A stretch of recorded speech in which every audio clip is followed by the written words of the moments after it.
análisis peritoneal, que claramente el acercamiento del tema es más que nada vincular estas dos cosas, digamos. Excede a esta presentación profundizar sobre el metabolismo o la homeostasis del potasio o etiologías específicas y demás de las peritonitis, pero obviamente que igualmente voy a hacer una reseña sobre esto, pero apuntando al título, digamos, es eso lo que eminentemente quise hacer con la presentación, que es vincular esas dos entidades, hipocalemia y peritonitis en diálisis peritoneal. ¿Sí? Agradecimientos pongo acá, pongo haciendo, no veo que esté ninguno de los chicos, pero los chicos me cargaban porque tenía un montón de cosas para agradecer y la verdad que les agradezco al cuerpo de profesores, a todos los profesionales que hicieron las charlas, que también tuvimos inconvenientes con eso y la verdad que estuvieron muy buenas todas las charlas, a los que hicieron el encuentro por Zoom, a los que nos acompañaron para la confección del trabajo, a los tutores y a los compañeros y jefes de trabajo que también me permitieron hacer el posgrado. Así que agradezco a cada uno y a todos. Hablando de la homeostasis del potasio, sabemos que es el principal catión intracelular del organismo, que el 98% es intracelular, que en el músculo es donde está mayormente, pero también tenemos en huesos, piel, hígado. El valor normal es de 3,6 a 4,9. Y el papel más importante del potasio es mantener el gradiente eléctrico a través de las membranas celulares, y la concentración de potasio está determinada, y me gustó esto, lo saqué de su clase, doctora, en el minuto a minuto por la distribución de el potasio entre el líquido intracelular y extracelular. Y en el día a día por la excreción renal. Todo esto depende del balance interno y externo del potasio. Este mantenimiento del potasio implica dos procesos muy grandes o recurrentes o interconectados, que es la homeostasis externa del potasio, que depende de la excreción renal, de lo que pierde,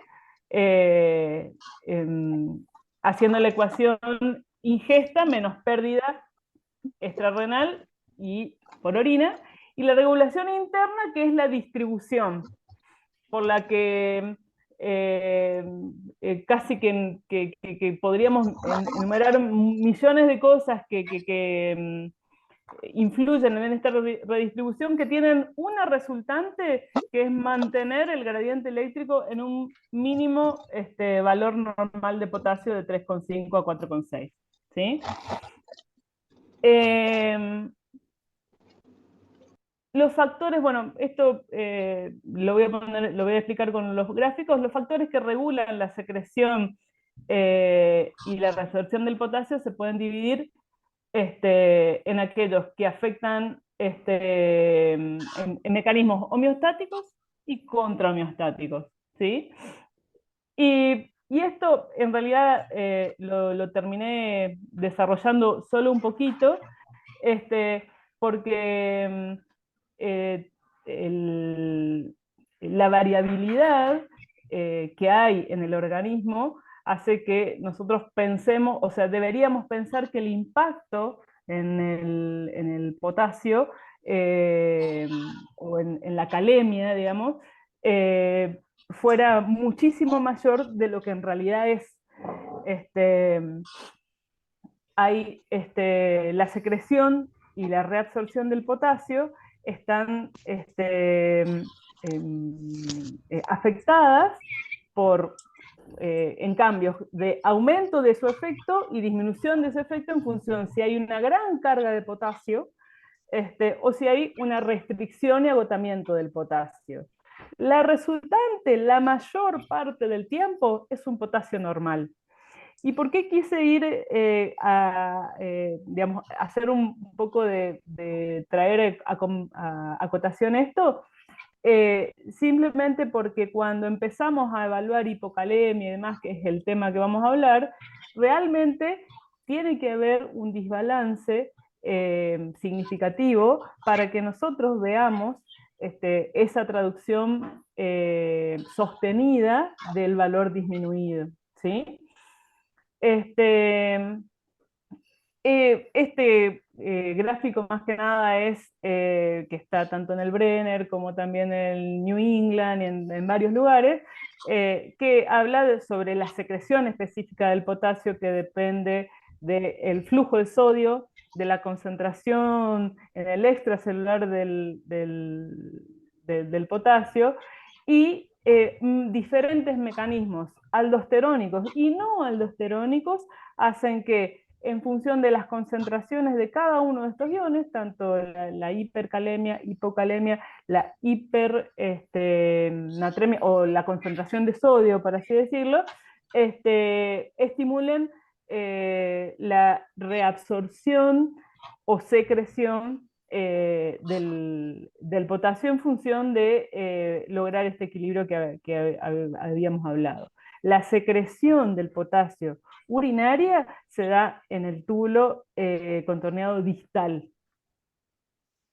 Los principales factores que influyen en la homeostasis del potasio son a nivel de la entrada de la célula, del potasio a la célula, la insulina, los agonistas beta, la aldosterona, que favorecen la entrada de potasio, aquellos que están en la salida del potasio, la acidosis metabólica por el intercambio de la bomba hidrógeno-potasio, la hiperesmolaridad extracelular, los agonistas alfas, las lísitis celular, el ejercicio, y bueno, y la eliminación renal, que es lo que hablábamos recién de excreción renal y secreción vinculada con donde influye la aldosterona, el flujo tubular distal, la ingesta en la dieta, la concentración del potasio, el pH.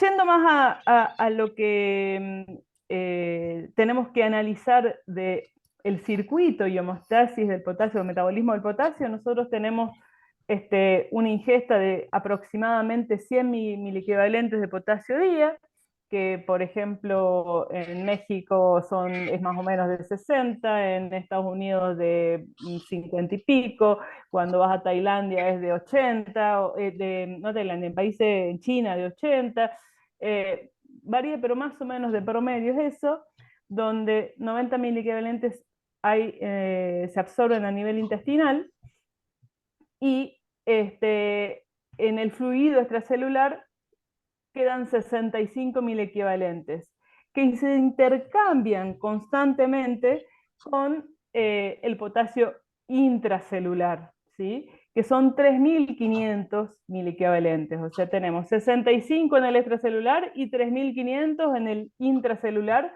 de todo el cuerpo, ¿no? Hay un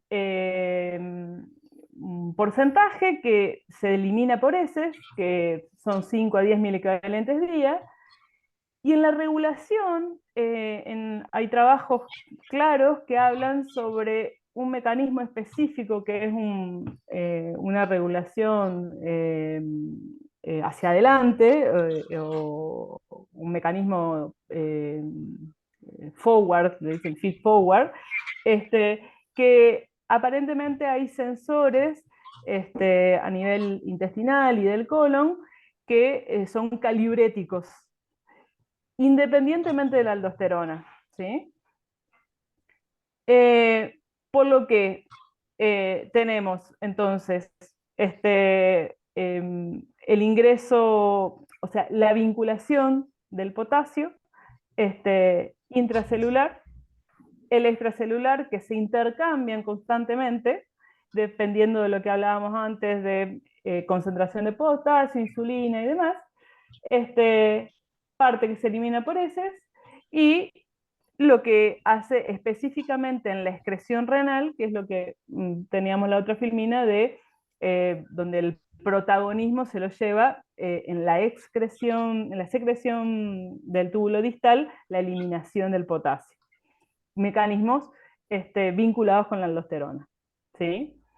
Este es un resumen de lo mismo que decíamos, solo que hemos detallado, donde tenemos el balance externo y el balance interno interrelacionándose para lograr siempre un valor en el extracelular de 3,5 a 5,5 o 4,9 en otros autores miliequivalentes por litro. ¿Sí? Uy, me quedé mal esto. Los efectos fisiológicos de importancia del potasio ya sabemos que son la excitabilidad de las células musculares, la contractilidad del músculo cardíaco y las implicancias clínicas, porque las manifestaciones clínicas más importantes se vinculan con la conducción cardíaca y la función neuromuscular. Bueno, esto lo hablamos antes, pero es lo mismo, o sea, esos factores que regulan directamente la secreción en el túbulo distal, ingesta en la dieta, concentración de potasio, el pH, el flujo distal de sodio, ¿sí? Y la aldosterona. Este gráfico me encantó porque justamente habla en la parte central como haciendo una dirección la concentración de potasio, y cada una estimula por un lado el ingreso de potasio en el músculo, a donde actúan los beta-adrenérgicos, las catecolaminas y demás, y por el otro lado el mecanismo aldosterón, vinculado a la aldosterona, aldosterona, bomba sodio-potasio, el flujo del sodio estimulando los ENaC, y la secreción de potasio, y finalmente en la excreción urinaria, el aforismo de recapto sodio y agua, elimina potasio y hidrógeno. Esto lo voy a pasar porque en realidad es lo mismo que hablábamos recién. Me gustó mucho este trabajo cuando lo leí porque hablaba sobre este mecanismo calibrético que existe luego de la ingesta a nivel de sensores esplácnicos que hay, la feed-forward regulation, digamos, que va directamente a estimular la excreción de potasio y lo regula, lo redistribuye en el momento, a diferencia de lo que es la excreción renal, que tarda horas o días, ¿sí? Y bueno, y que hay una vinculación muy importante del ritmo circadiano de la excreción urinaria, donde por más que este estudio, por ejemplo, que es el que habla del ritmo circadiano, más allá de que se aumente la dosis, la ingesta diaria se duplique o cuadruplique, o sea, la excreción de potasio siempre va a ser menor en forma nocturna y su máxima excreción va a ser al mediodía. ¿Sí? Y esto es lo de los sensores extrarrenales intestinales de los canales de CAP que hablábamos recién. Esta introducción de potasio, hablamos solo de hipocalemia en función de hacer introducción de qué es hipocalemia, que es el potasio sérico menos de 3,5.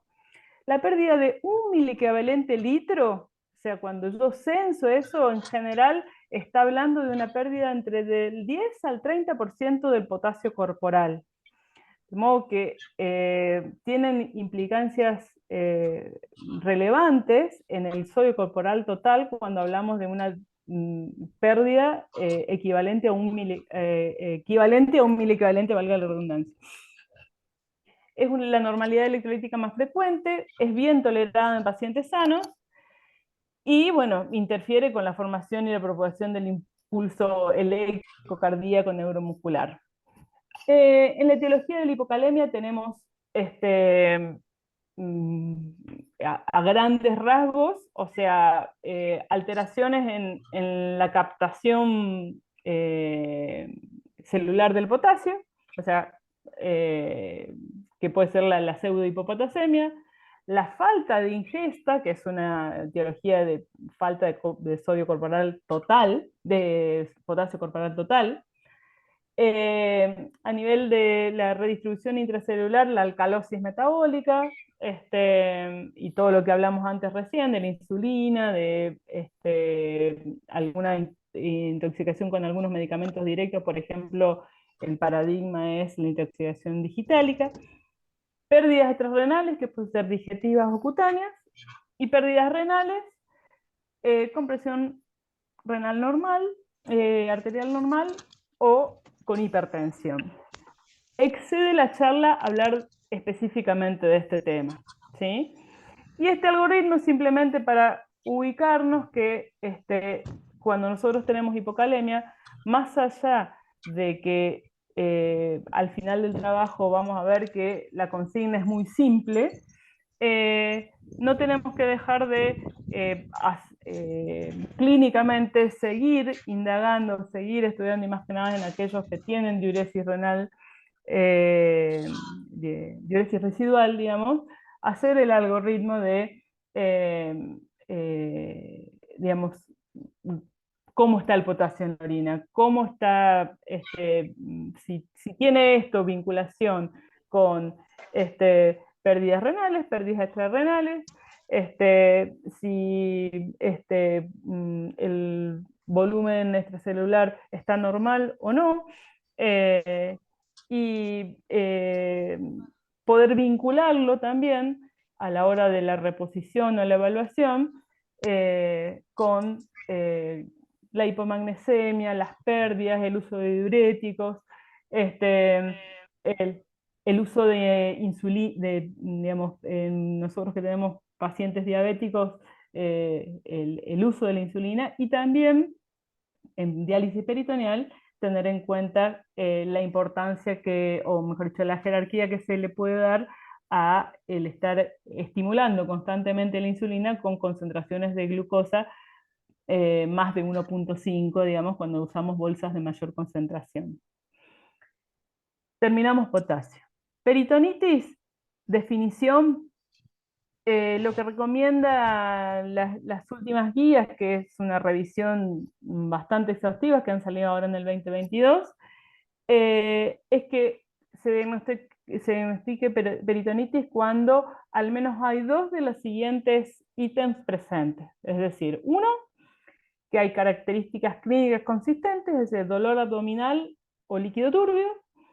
Dos, recuento de glóbulos blancos en el efluente más de 100 mililitros, después de una permanencia de al menos de 2 horas, o más del 50% de leucocitos que sean polimorfonucleares. Y bueno, y cuando el cultivo del efluente da positivo, eso es como contundente, ¿no? Los factores de riesgo para peritonitis los podemos vincular a grandes rasgos como relacionados con el paciente, relacionados con la técnica y relacionados con el ambiente, y en no modificables y modificables, ¿sí? Yo me voy a, o sea, esto apunta a esta parte de lo modificable, y puntualmente la hipocalemia, ¿sí?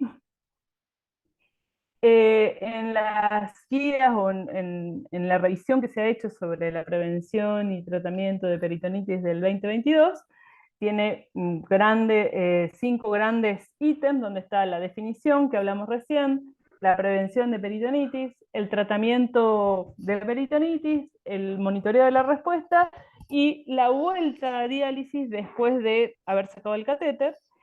Y mi profundización, por así decirlo, o mi tema está en este lugar, en lo que es prevención de peritonitis, ¿sí? Dentro de lo que es prevención de la peritonitis, las guías hablan de que, bueno, de que hay que tener en cuenta el lugar de colocación del catéter, el cuidado de orificio de salida, la contaminación del sistema, los procedimientos gastrointestinales y ginecológicos invasivos que necesitan antibiótico profilaxis, cómo debe ser el programa de entrenamiento, el tema hace una salvedad sobre mascotas y pone otros factores de riesgo modificables, que es donde donde me ubico yo, eh, y nombra evitar y tratar la hipopotasemia puede reducir el riesgo de peritonitis, evidencia 2C. Yo creo que después de que veamos juntos esto, creo que debería estar como con letras rojas esta parte.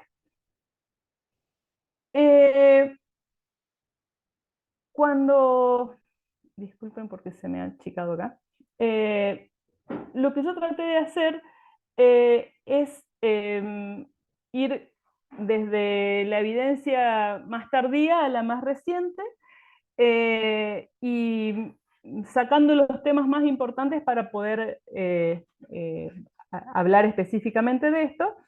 Y en 2004 hay una revisión específica donde habla de eh, la remoción de potasio en las soluciones de diálisis, y habla, es un trabajo que no es tan largo, pero habla justamente, me gustó porque habla de cómo es en hemodiálisis, cómo es en hemofiltración y cómo es en diálisis peritoneal.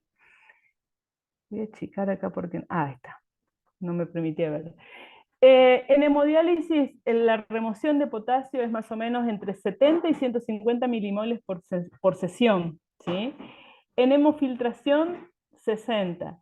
Y en diálisis peritoneal, a pesar de que la remoción es menor, entre 30 y 40 milimoles día, la hipocalemia es la alteración hidrolítica más frecuente.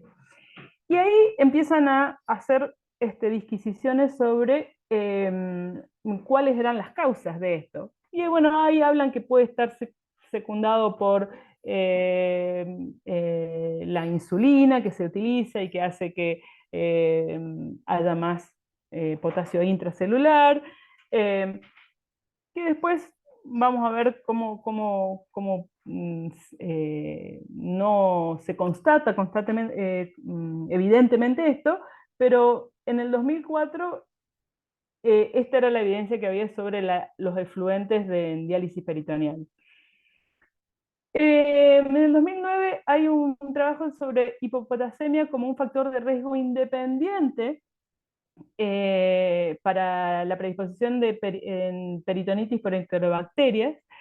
Y lo que intentó este trabajo fue determinar si la hipopotasemia se correlacionaba con mortalidad y morbilidad de pacientes, y determinar si tenía mayor riesgo de peritonitis, ¿sí? Era un análisis retrospectivo. La hipopotasemia la tildaban como potasio sérico de menos de 3,5 y se lograron 140 pacientes, ¿sí? Los resultados de 462 determinaciones, la prevalencia fue significativamente mayor en pacientes con hipopotasemia. Y cuando se hizo el estudio sobre organismos etiológicos, se dieron con que las enterobacterias parecían ser más prevalentes que los microorganismos epidérmicos, ¿sí? Como conclusión, los pacientes en DPCA con hipopotasemia se asociaban a una mayor prevalencia de peritonitis y mal estado nutricional. Y las enterobacterias fueron los organismos predominantes. Este hallazgo único y novedoso implicaba que la translocación de estos organismos desde la mucosa intestinal hacia la cavidad peritoneal podía ser una de las causas por las que sucedía esto. Pero también vinculaban que podía haber un mecanismo vinculado a la desnutrición e hipopotasemia, ¿sí? En el 2012 hay un trabajo donde se hace una gran corte de diálisis peritoneal, y este trabajo probó la hipótesis de que las anomalías del potasio sérico tenían más riesgo de muerte en pacientes con DP que en pacientes con hemodiálisis, ¿sí? Eh, se juntaron datos de pacientes durante 5 años y se relevaron datos de 10.468 pacientes en DP y 111.651 en HD. O sea, es un trabajo que tiene una población significativa, ¿sí? Y esto, el estudio estaba dirigido a hacer asociación de potasio sérico con la mortalidad. Y los pacientes con DP tenían una probabilidad significativa mayor a tener hipocalemia, o sea, potasio menor a 4 equivalentes por litro, ¿sí? Y tenían una mortalidad aumentada por todas las causas para el potasio, aquellos que tenían menos de 3,5. Las anomalías, como conclusión, como primer gran conclusión de este trabajo, eh, es que las anomalías del potasio sérico contribuyen de manera significativa, desproporcionada, al alto riesgo de muerte en pacientes de P. Y esto se podría explicar en parte por el riesgo cardíaco equivalente. Ahora, cuando se profundiza el estudio, es el primer estudio, en 2012 estamos hablando, que demuestra que hay una asociación directa entre potasio sérico y mortalidad relacionada con infecciones en pacientes tratados en DP. En HD también, ¿sí? Pero potasio, y bajo más que nada, vinculada con mortalidad e infecciones. El potasio sérico bajo también se asoció consistentemente con un aumento en la mortalidad en infección, eso ya lo dije, con pacientes de VIH. La incidencia de peritonitis era significativamente mayor entre los pacientes que tenían hipopotasemia. Y también los vinculaban en el predominio con enterobacterias. Eh, ¿Esto por qué lo traigo a cotación? Porque las peritonitis por gram negativos tienen un riesgo muy significativo, mayor en la transferencia de pacientes de DP a HD o de muerte. O sea que, nuevamente, este era el primer trabajo que empezaba a dar contundencia a que aparezca la hipocalemia como riesgo peritonitis y muerte. Eh, si bien no se desconoce la base biológica para la asociación, podrían relacionarlo con alteraciones en la motilidad intestinal, o con el desgaste proteico energético, o con la disminución en las defensas inmunológicas, que eso permitía que había un sobrecrecimiento de bacterias, ¿sí? Y la mayor susceptibilidad a las peritonitis. Eh, Finalmente,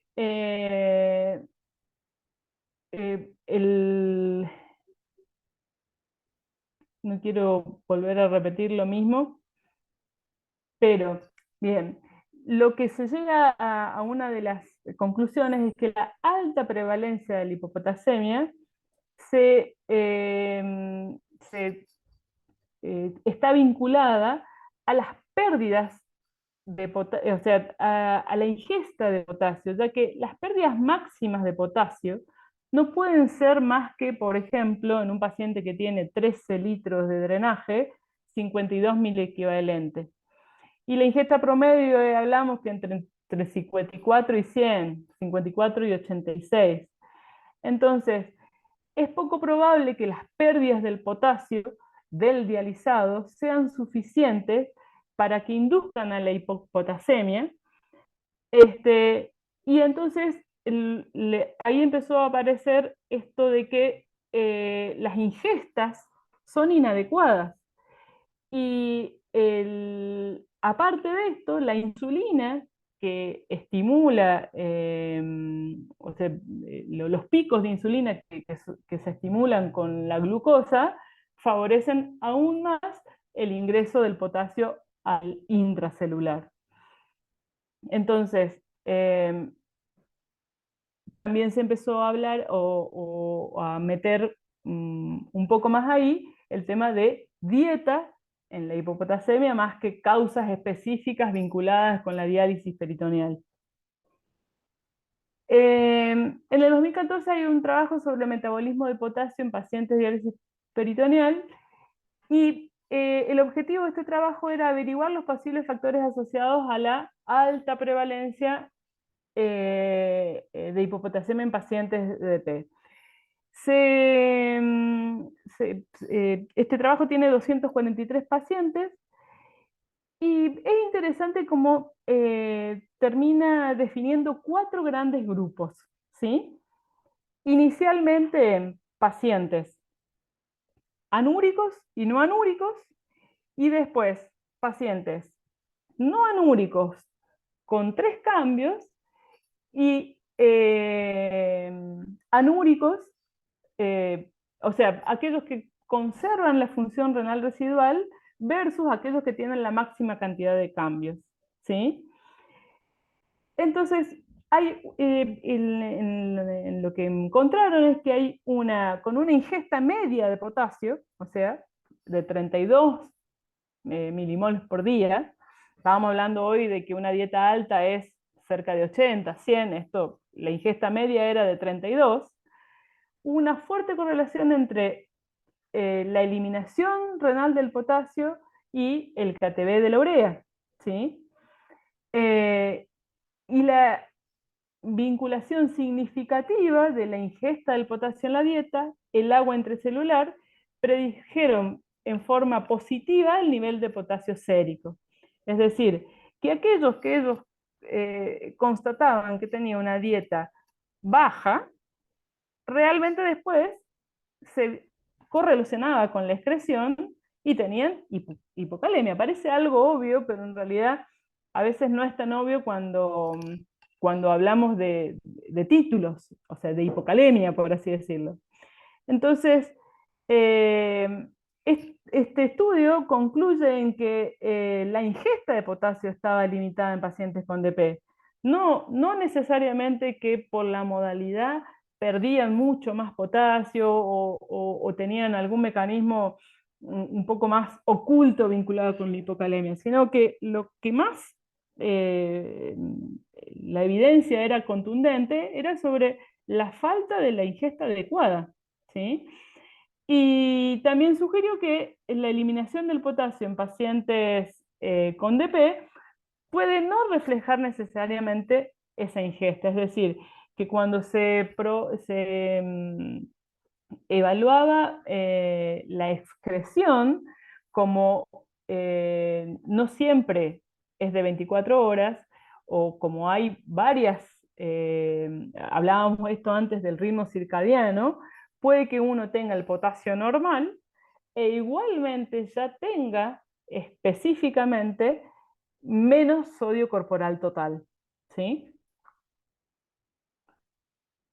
La medición de la eliminación del potasio en la mayoría de estos trabajos fue de esta forma, o sea, haciendo la evaluación de la adecuación de diálisis con muestras de orinas de 24 horas, en los que se calculaba el KTB de urea, por un lado, eh, y la eliminación del potasio en 24 horas.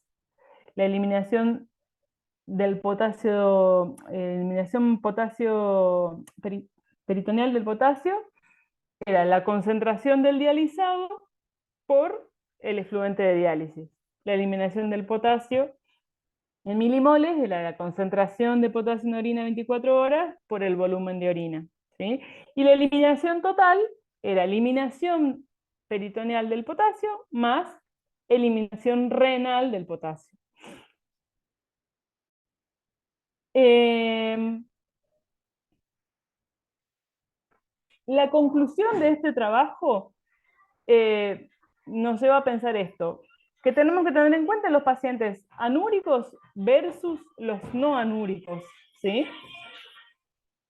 Esperen un segundo que... ¿Por qué es muy importante esto? Porque siempre que haya función renal residual, ese mínimo oro amarillo va a tener una implicancia relevante o muy relevante en la evaluación de la excreción renal, ¿sí? Entonces, un paciente que tiene, por ejemplo, 3 cambios y diuresis residual, aunque sea mínima, tiene mayor pérdida de potasio que un paciente que tenga 4 cambios y sea anúrico, ¿sí? La ingesta de potasio estaba limitada en pacientes con DP, estamos hablando de la conclusión de este trabajo. Eh, Sugería tener conciencia del riesgo de hipopotasemia con dosis altas de DP, o sea, o sea, nosotros le damos a un paciente, le indicamos 4 cambios y tiene todavía función renal residual, ese paciente va a tener una pérdida altísima de potasio, ¿sí? O sea, si tiene una buena función renal residual y le damos altos cambios, lo que sí o sí tenemos que hacer es pensar en la reposición, ¿sí? En el 2015, aquí ya se, uy, ok. Hizo un estudio sobre, este es un estudio prospectivo, analizar el efecto de la hipopotasemia sobre la mortalidad global y las causas específicas. Entonces, se inscribió pacientes que estaban en DP durante más de 90 días con niveles de potasio sérico específico, y lo que se trataba de verificar era la asociación de hipopotasemia con mortalidad general y causas específicas. La N era de 5.408, o sea, era un número significativo. La enfermedad cardiovascular fue la principal causa de muerte en pacientes que tenían el potasio normal, ¿sí? Las infecciones no relacionadas con la DP era la causa que le seguía, ¿sí? Pero luego, en el grupo donde se constató potasio menos de 3,5, es decir, hipocalemia, las infecciones no relacionadas con peritoneal eran la causa de muerte más importante, no la cardiovascular. Y luego la cardiovascular. Entonces, en el grupo de infecciones no relacionadas, eh, el porcentaje de vinculación era significativamente mayor en aquellos que tenían hipopotasemia, o sea, menos de 3,5. ¿Cuál fue la conclusión específica del estudio? Que si bien no pueden ver o no podían evaluar que suplementando potasio esto iba a mejorar, sí podían decir que la hipopotasemia tenía un vínculo directo con infecciones relacionadas, no relacionadas con DP y con las peritonitis mucho más.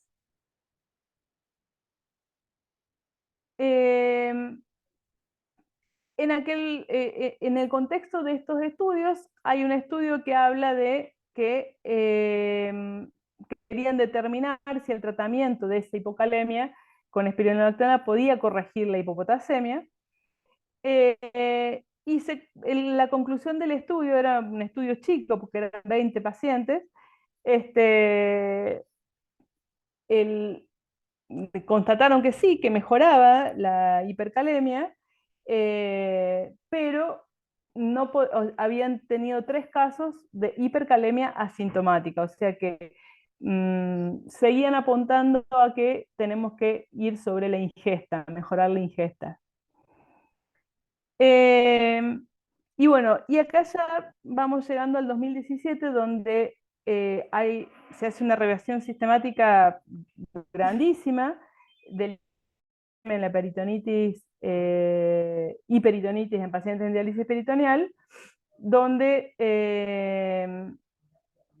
buscaban esa misma relación y se estudiaron trabajos desde 1990 hasta 2016.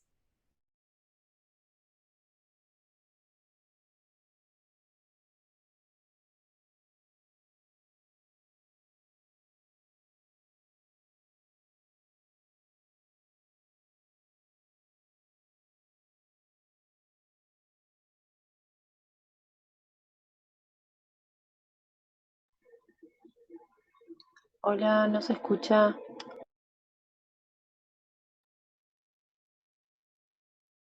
parece que se congeló la imagen directamente, que es un problema de conexión.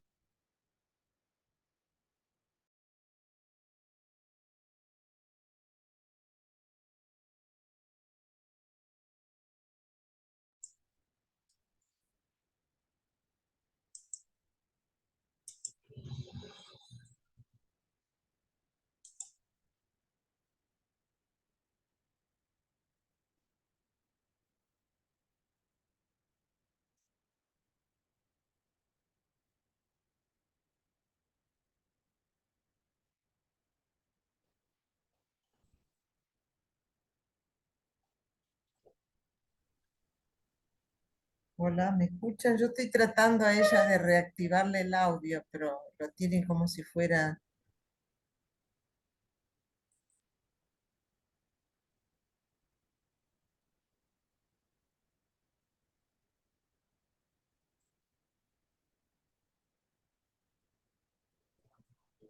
En este momento figura como desconectada entre el grupo de Sí, participantes, lo cual sí. da a entender Debe que ser un tema de ella, de ahí de la falló la conexión. conexión o ella está intentando reconectarse. Sí, vamos a esperar un poquito.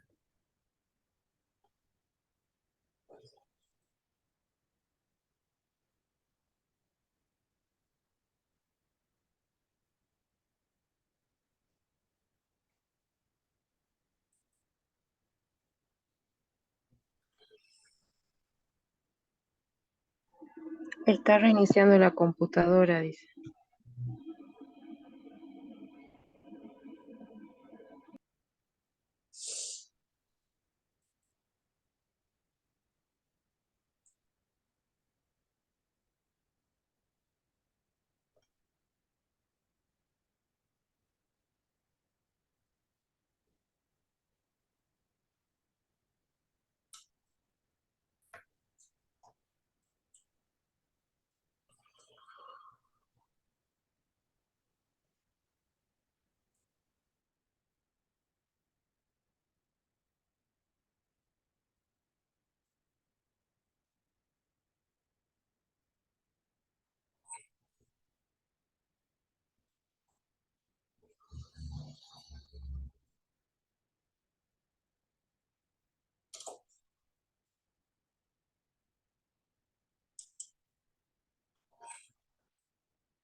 Por lo que veo, Ángel está desconectada. Claro, está tratando de reiniciar. La esperamos un poquito.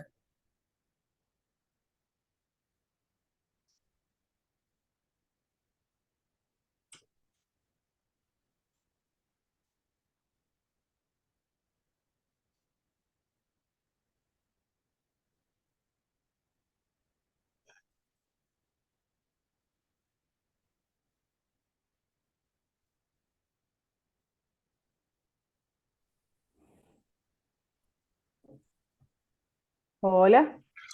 Hola, Ángeles. Te Ay, escuchamos. perdón, chicos.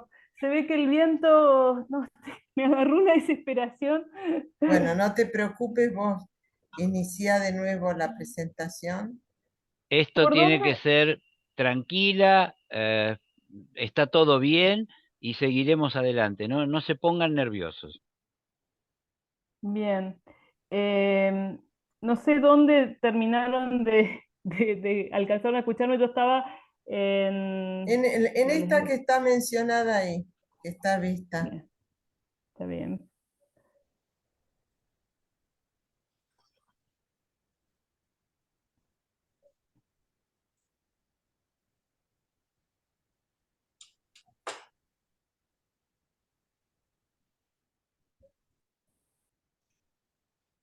Bien. Eh, en este impacto de la hipopotasemia en la peritonitis en pacientes en hemodiálisis de revisión, hablaba de que no había datos convincentes o faltaban algunos ensayos clínicos, porque en ese momento no había tantos, o sea, no había estudios prospectivos, la mayoría eran o transversales o retrospectivos, eh, y eh, por lo que mm, confirmaban la asociación, pero para ellos faltaba por ahí una evidencia específica sobre si la terapéutica, es decir, si corrigiendo eso mejoraba el perfil, digamos. Y bueno, y este es el primer estudio, mm, digamos, que se evaluó con respecto a la presentación, o sea, el comienzo de el comienzo de una peritonitis, el comienzo temprano o la presentación temprana de la peritonitis vinculada a la modalidad, ¿no? Y el estudio, si bien es en un estudio retrospectivo, eh, el, o sea, rescataron casi 1000 datos de pacientes registrados en casi 10 años, 8 años. Y el resultado concreto fue que en los primeros 3 meses del inicio de la diálisis peritoneal, aquellos que tienen hipocalemia tienen una significativa mayor predisposición a presentar peritonitis. ¿Sí? Y en el 2020 ya entran los estudios del grupo de peritonitis, eh, este, el grupo PDO-PPS, digamos, que son resultados internacionales de los centros de diálisis peritoneal, que también hacen, el objetivo del estudio era evaluar los posibles factores de riesgo de hipopotasemia modificable y la relación de esta con peritonitis y mortalidad. Es un estudio que abarca 7 países, con 7.400 pacientes ingresados,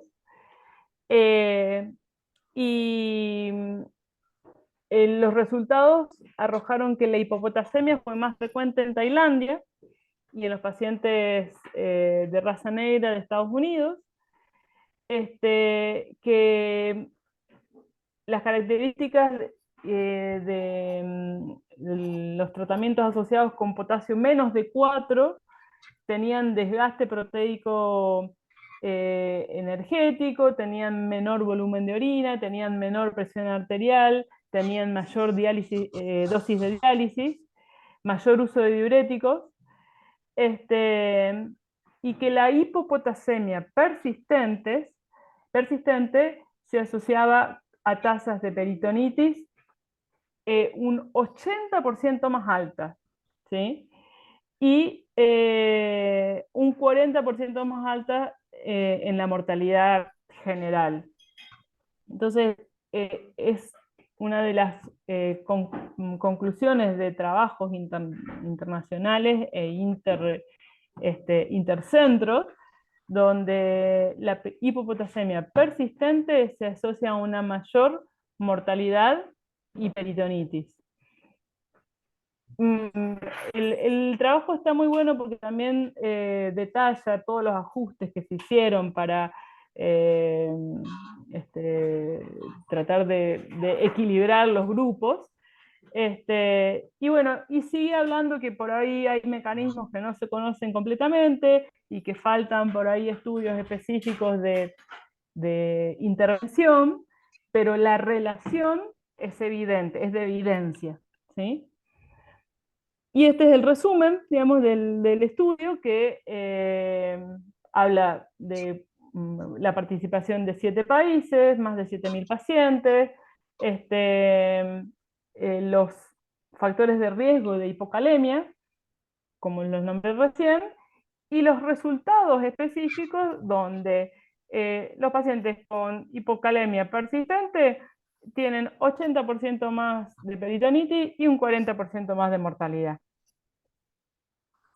En el 21 hay un trabajo sobre la hipopotasemia en pacientes en Tailandia, donde acá dan jerarquía y hablan y retoman el tema de la ingesta. O sea, ¿cuáles son los principales determinantes de la hipopotasemia en pacientes tailandeses con diálisis peritoneal? Este estudio se hizo en 4 centros de Bangkok. El potasio sérico se evaluaba con 3 visitas consecutivas menor a 3,5 y se hacía el registro de alimentos dietéticos de 3 días. ¿Sí?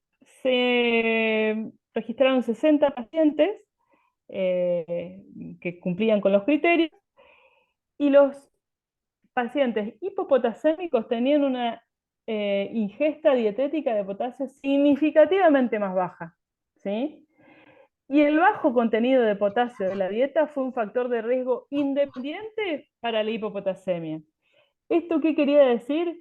Que por más que también se evaluó el KTB, el intercambio, la dosis de diálisis, o sea, si usaban diuréticos, el uso de insulina, todos estos factores que veníamos nombrando desde el principio, incluso en otros trabajos, acá se constataba que el bajo contenido de potasio por sí o sea, era un factor de riesgo independiente para la hipopotasemia. Bueno, y como gran conclusión es esto: la baja ingesta de potasio en la dieta, en lugar del aumento de la excreción de potasio o el intercambio intracelular, es el principal factor que contribuye a la hipopotasemia.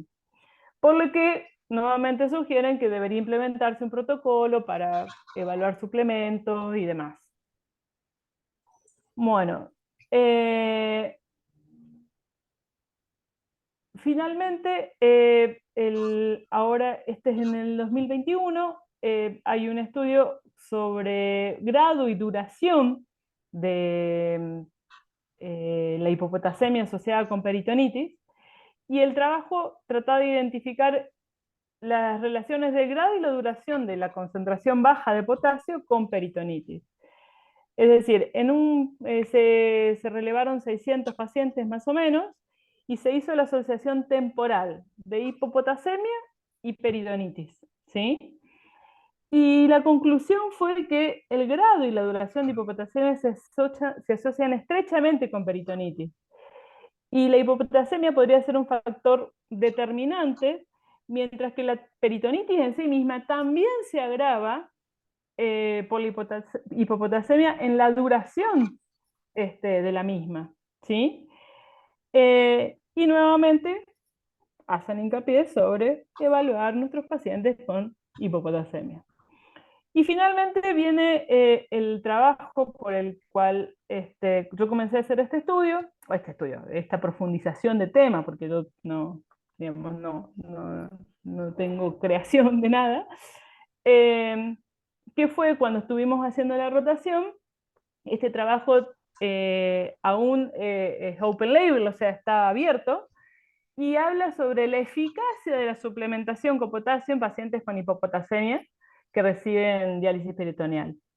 Y este es un ensayo prospectivo, controlado, aleatorizado. Tiene, digamos, en contra que no es doble ciego, pero es un estudio bastante programado específicamente, multicéntrico, randomizado, y para la inclusión de pacientes, eran pacientes adultos más de 18 años que estén haciendo diálisis peritoneal con hipocalemia, definidos como al menos con 3 evaluaciones de hipocalemia. La suplementación, ¿y cuál era la intervención que se hacía? Era evaluar un protocolo básico de suplementación de potasio, es decir, tratar de llevar al paciente entre 4 y 5 miliequivalentes por litro, o sea que habla de, por ahí, un paciente que tiene 3, 3,5, 3,5, 3,8, 3,9, que yo lo trate de llevar a un nivel entre 4 y 5, o la suplementación habitual, que es cuando tiene menos de 3,5, ¿sí? Y bueno, lo que se comprobó en este protocolo fue que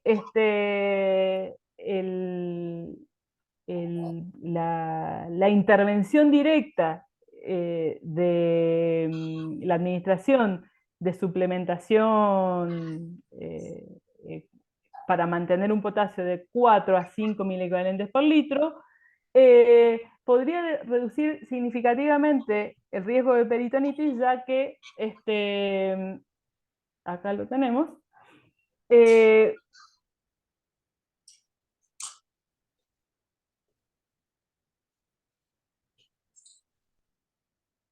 no lo tengo acá. ¿Dónde están los porcentajes?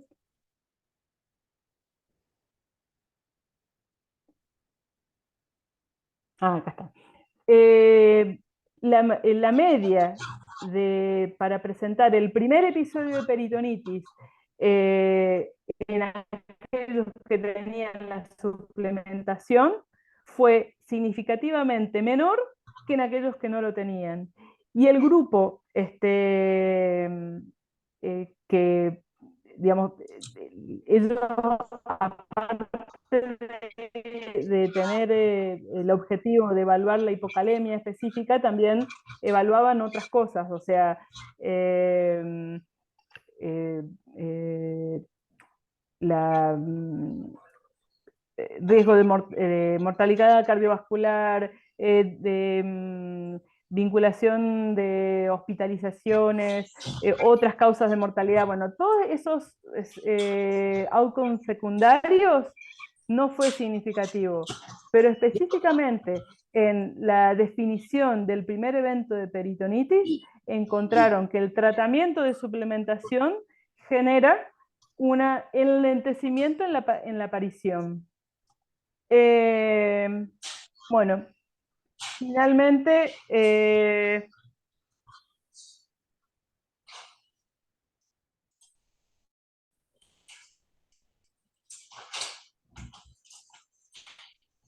la elección del protocolo fue segura, no tuvo significancia o pequeños aumentos, más de 5 de potasio que tenían, y la mediana de tiempo de seguimiento de estos pacientes fue 401 días, ¿sí? O sea, más o menos 6 meses. No, un mes, un año. ¿Cómo? Ah, Más perdón, de sí. un año. Un año, más de un año. Los factores de riesgo de peritonitis, como hablábamos recién, modificables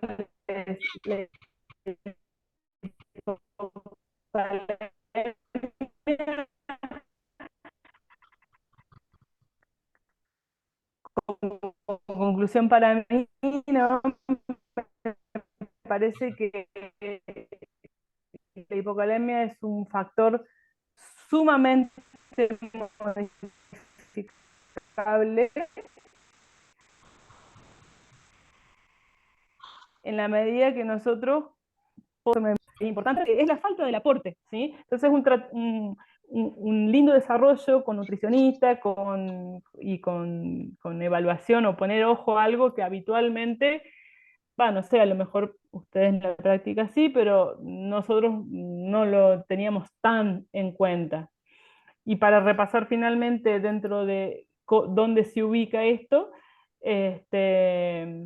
estaba en este periodo de prevención de las peritonitis, justo mi tema no salió. Yo lo pondría, lo pondría con todas las letras ahí, porque es algo sumamente modificable, que tiene una repercusión específica y siendo la peritonitis la mayor complicación o la complicación más grave que tiene la modalidad.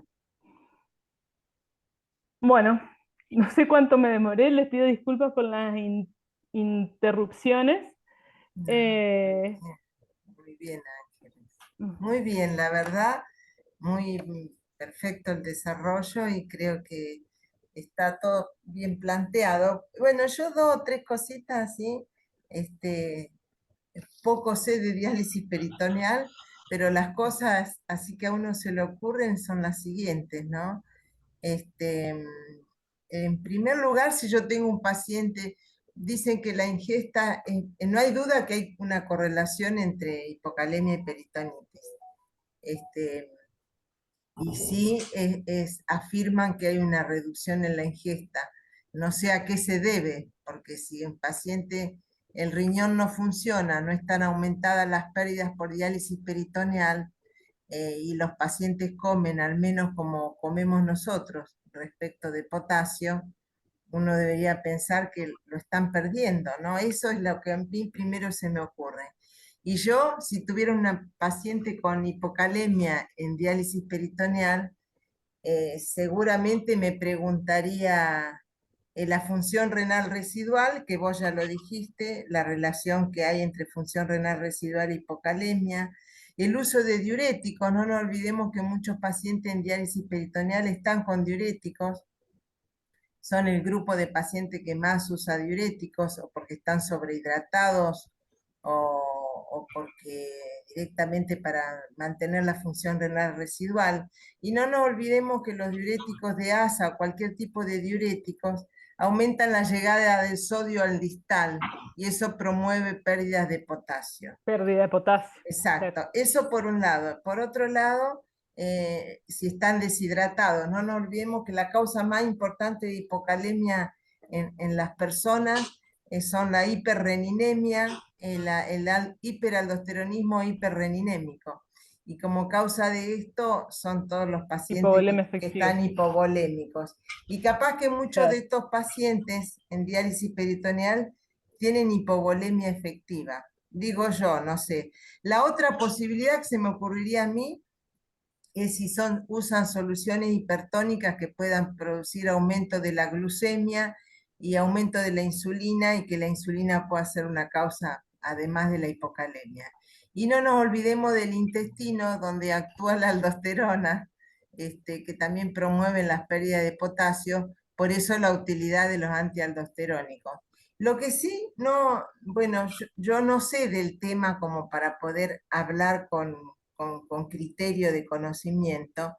Si a alguno de estos pacientes se le midió renina, aldosterona, qué pasa con el magnesio, porque también sabemos que la hipomagnesemia puede asociarse a hipocalemia. No sé nada de eso, no sé vos, Ángeles, si tuviste la oportunidad. Sí, la mayoría de los trabajos los leía, leí el desarrollo de todos. Ese que tiene como 10.000 pacientes, o sea que el de los primeros, cuando se hacen la pregunta, o sea, de cuál es la relación de hipocalemia por causas vinculado con mortalidad y aparte en todo eso peritonitis. Sí, ahí hacen una estandarización de todo, de magnesio, albúmina, acidosis, está muy detallado.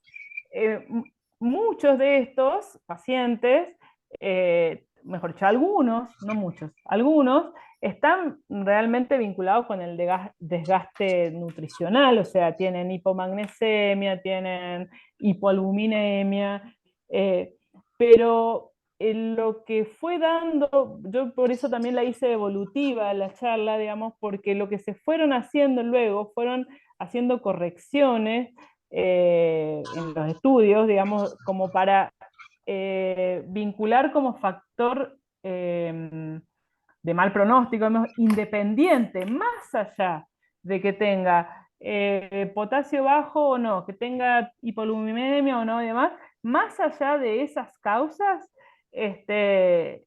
aún sigue predisponiendo a la peritonitis. Eh, en, hay 2 o 3 trabajos específicos que hablan de hipomagnesemia, hipopotasemia, pero en esos trabajos hablan del desgaste nutricional. Y con respecto a lo que vos decías, Doc, qué sería, que vos hacías la pregunta al principio, ¿por qué están hipocalémicos si no es por la diálisis peritoneal? No es que no sea una causa específica, porque viste que al principio yo pongo cuánto más o menos se elimina de potasio tanto en hemodiálisis como en hemoperfusión o como en diálisis peritoneal. Diálisis peritoneal tiene la menor eliminación por día, por así decir, solo atribuyéndole a la modalidad. El tema que es una modalidad diaria, por un lado, por otro lado, una modalidad donde se asocia muchas veces a la función renal residual, que no pasa lo mismo en pacientes anúricos, como son la mayoría de los pacientes de hemo, ¿sí? Y la pérdida termina siendo constante y las indicaciones para los pacientes siguen siendo siempre de restricción de potasio. O sea, la habitualidad es la indicación de restrictiva. Entonces, yo creo que viene por ese lado, más que no es que no se pierde, sí se pierde, pero no es una pérdida significativamente más excesiva que Nemo, sino que la pérdida es constante, diaria y asociada también a una función residual renal residual mucho más presente que en Nemo. Entonces, la indicación, o sea, a todos los pacientes de hemo le decimos remojen esto, remojen no a las uvas, no a la cosa, no al tomate, Entonces, el paciente renal tiene un adoctrinamiento, entre comillas, de no potasio, Exacto, que claro. en peritoneal eso cambia completamente. Entonces, no es que no lo pierde, sí lo pierde. El tema es que la reposición es insuficiente. Exacto. Listo. Bueno, Ha- gracias. Habría que agregar una cosa, yo tampoco soy experto en diálisis peritoneal, pero hay que recordar que en general al paciente en DP se le insiste con la ingesta proteica porque tiene una pérdida proteica cotidiana importante. Toda dieta que aumente la ingesta proteica baja la ingesta de potasio, porque la forma de aumentar la ingesta proteica es comer más carne. Y en realidad uno siempre asocia carne con sodio y verdura y fruta con potasio. Entonces, el incrementar, porque estos pacientes frecuentemente tienen descenso de los niveles de albúmina. El incrementar la ingesta proteica es otro factor que puede incidir en una menor ingesta de potasio, que es lo que se nota en estos casos. Eso quería agregar. Bueno, gracias. Ángeles, ¿Sí? Ángeles, te puedo Sí, hacer sí, una consulta. sí. Excelente la clase, Ángeles, y te quería hacer una consulta. Ustedes que tienen más pacientes en diálisis peritoneal automatizada, ¿han visto, o sea, o vos, has notado que estos pacientes tengan más hipocalemia, los que están en automatizada? Mira, no ¿No? O en tenemos los trabajos que tanto, leíste. no tenemos tanto, pero Ujú. sí hay en los trabajos que hay una pérdida un poco mayor, pero porque tiene que ver, vos pensás que en realidad el mecanismo por el que se pierde el potasio